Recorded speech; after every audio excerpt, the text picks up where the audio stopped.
Book of Boba Fett Chapter 3, it's finally here, and I feel like this video doesn't need any introduction. Boba Fett, Black Chrysanthemum, the Pyke Syndicate, the Hutts. Things are about to get really, really serious on the show, and I can't wait to see what's next. So let's just dive right into this reaction. Modify their bodies with droid parts to make themselves even more deadly. Oh my gosh. Rid the streets of Mos Espa of this. Are we gonna see Valance? Oh, it's Sophie Thatcher. My name is Boba Fett.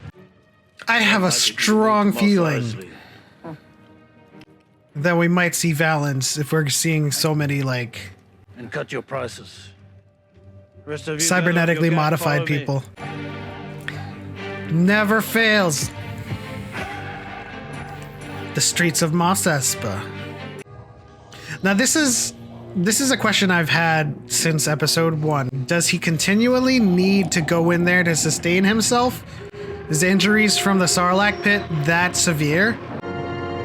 These POV shots on Camino, they're so beautiful. What is this, like the Tuscan remix of the theme? All right, so it looks like Boba Fett is setting off on his warrior's pilgrimage. Hey, call back to the Mandalorian. We know where this was. Oh my gosh! Palimato from Mandalorian. Nice little crisscross shot.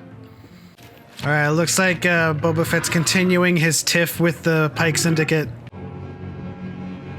Oh. Alright, so I think we know what that symbol means. It doesn't mean Crimson Dawn, it's the Nikto Sand Riders. But I still think that the Crimson Dawn have something to do with this. So it seems like every time he goes into that Bactapod, he has these... Oh! Yo, Chrysanthemum, you're crazy, dude! Oh! Dang! I don't think Boba's strong enough without his weapons to take on a Wookiee. Okay. Black Chrysanthemum versus Cybernetic Gang. Oh my gosh, double spear on the Gamorreans. If you guys remember my previous reaction and you were unfamiliar with Chrysanthemum, this guy is a monster. Well, that's one way to pacify or restrain the beast.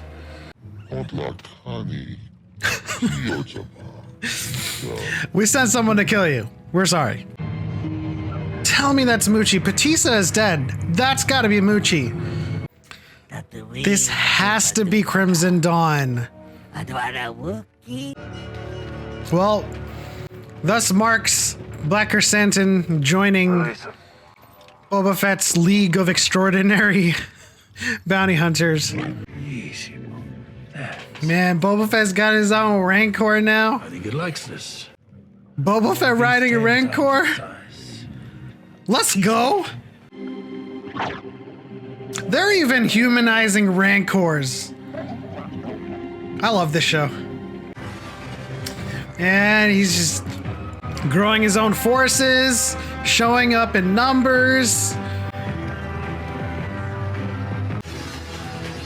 We got ourselves a chase. Oh, snap. Where is he? He's with the Pikes. Oh, it's gonna be more than the Pikes. This is just the appetizer, man. Yes, yes, yes.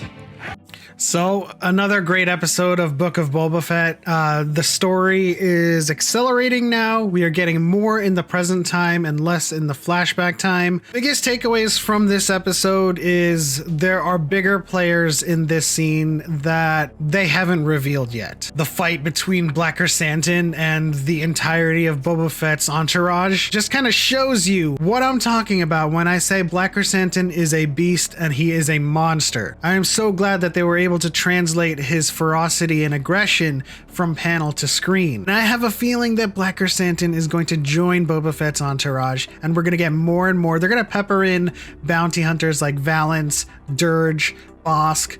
They're gonna pepper in a lot of bounty hunters that are going to become ex-bounty hunters to help Boba Fett maintain control of this empire. Unfortunately, that Tusken chief and that tribe is no longer part of the story. Things are starting to catch up to Boba Fett. His actions in the flashback time, as well as the present time, is catching up to him. Danny Trejo is the new trainer. We don't know if it's Muchi, but I'm pretty sure that's Muchi, the Rancor. We hear Boba Fett during the episode say, "What do we call you?" And they never really confirm if it already has a name or if it's a different name. I'm pretty sure they're gonna connect the dots and just name that Muchi. And then of course the crux of this episode. The Hutts are no longer in play.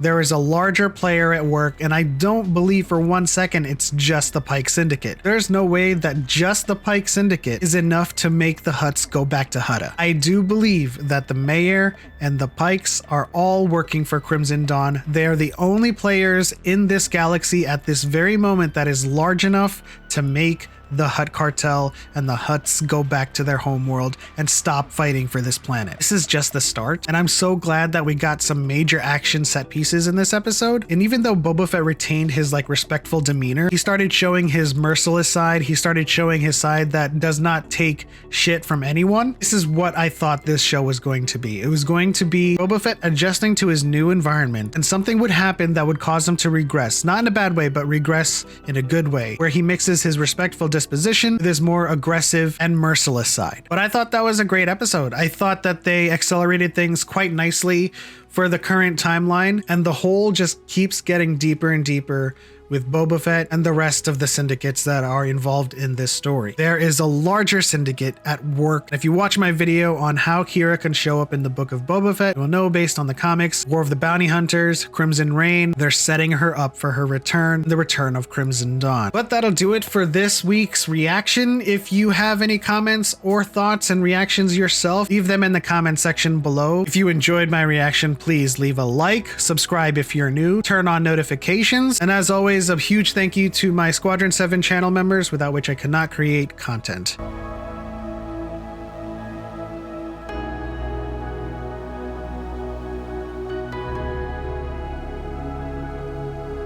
That is it. On to the next one. For Light and Life, we are all the Republic. Please, speak freely, and may the Force be with you.